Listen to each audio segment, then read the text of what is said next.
কিয়ামতের মাঠে 5টা প্রশ্ন হবে, স্পেশাল 5টা প্রশ্ন, যে 5টা প্রশ্নের উত্তর না দেয়া পর্যন্ত কাউকে ছাড়া হবে না। তার মধ্যে প্রথম প্রশ্নটাই হচ্ছে তোমার জীবন কোন কাজে কাটিয়েছো, এবং দ্বিতীয় প্রশ্ন হচ্ছে তোমার যৌবন কোন কাজে কাটিয়েছো। সো আমি বলছিলাম আপনাদেরকে যে যৌবন কালটাকে যদি আমরা আল্লাহর পথে কাটাতে পারি, ইনশাআল্লাহ তাআলা আমাদের এই যে উদ্দেশ্যটা, যে নিজেরা দিন পালন করব, নিজের পরিবারের মধ্যে প্রতিষ্ঠা করব, আমাদের সমাজে দিন ইসলামের দাওয়াতি কাজ করব, যেখানেই থাকি সৎ থাকবো, একদিন ইনশাআল্লাহ দিন আবার বিজয়ী হবে, এই যে স্বপ্নগুলো, এগুলো বাস্তবায়িত হবে ইনশাআল্লাহ তখনই যখন আমরা নিজেরা পরিবর্তিত হয়ে সমাজের জন্য ভালো কিছু বয়ে নিয়ে আসবো ইনশাআল্লাহ।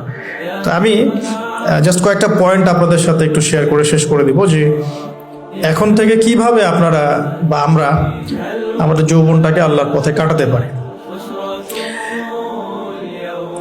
প্রথম যে পয়েন্টটা আমি লিখে নিয়ে এসেছি সেটা হলো, আমি একটু বলেওছিলাম যে আমাদের নিজস্ব খসড়া একটা আমলনামা তৈরি করতে হবে আর কি।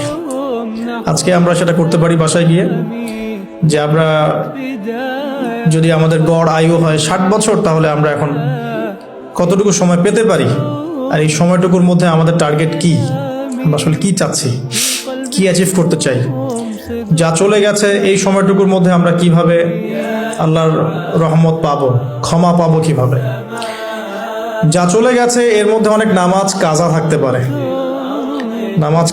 পারে, রোজা কাজা থাকতে পারে। অনেক সময় এমন হতে পারে যে আমরা অন্যের হকও নষ্ট করেছি। প্রথম যে কাজটা করা উচিত সেটা হলো খালেস তওবা। 1 নাম্বার তাহলে আমরা বলতে পারি, যদি আমরা এখন সংকটগুলো চিহ্নিত করে সমাধানের পথে হাঁটতে চাই, তাহলে আমাদের যৌবনটা আল্লাহর পথে উৎসর্গ করা ছাড়া কোনো অপশন নাই। উৎসর্গ বলতে আমি বোঝাচ্ছি কাটিয়ে দেয়া, আল্লাহর ইবাদত করে কাটিয়ে দেওয়ার কোনো বিকল্প নাই। তার জন্য প্রথমত আমাদের নিজেদের জীবনের কৃতকর্মগুলোর হিসাব নিকাশ মেলাতে হবে, 1 নাম্বার। আর 2 নাম্বার হচ্ছে বিশুদ্ধ তওবা করে আল্লাহর পথে ফিরে আসতে হবে। বিশুদ্ধ তওবা কিভাবে করবো এটা আমরা অনেকে বুঝি না। অনেকে মনে করি যে মুখ দিয়ে জাস্ট আস্তাগফিরুল্লাহ বললেই হয়তো তওবা হয়ে যায়। বিষয়টা এমন নয়। বিশুদ্ধ তওবা হচ্ছে আপনি আল্লাহর দিকে পরিপূর্ণ অভিমুখী হবেন, রুজু করবেন, এর নাম হলো বিশুদ্ধ তওবা। যে পাপগুলো করেছি এগুলোর জন্য ক্ষমা চাওয়া, এই পাপগুলো কোনোদিন করব না এরকম প্রত্যয় ব্যক্ত করা, আর যদি অন্যের সাথে সম্পৃক্ত কোনো হক থেকে থাকে সেটা ফেরত দেওয়া।